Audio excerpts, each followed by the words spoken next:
क्यों यमराज को महाभारत काल में विदुर के रूप में लेना पड़ा जन्म।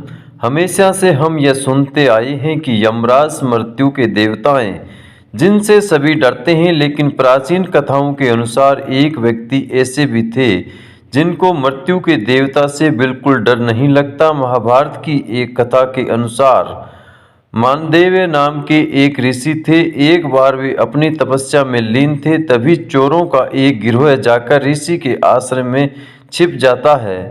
मानदेय ऋषि जब तक कुछ समझ पाते तब तक राजा के सिपाही उन्हें चोरों को शरण देने के जुर्म में गिरफ्तार कर लेते हैं। इसके बाद राजा भूलवंश ऋषि को इस आरोप में सजा के तौर पर सूली पर चढ़ने का आदेश देते हैं। सूली पर कुछ दिनों तक चढ़े रहने के बाद भी जब मांडव्य ऋषि के प्राण नहीं निकले तो राजा को अपनी गलती का एहसास होता है और इसके बाद में ऋषि से क्षमा मांगकर उन्हें छोड़ देते हैं।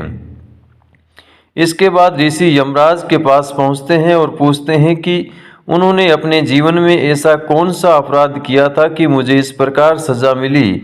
यमराज ने बताया कि जब आप 12 वर्ष के थे तब आपने तितली की पूंछ में सिंक चुभोई थी, उसी के फलस्वरूप आपको यह कष्ट सहना पड़ा।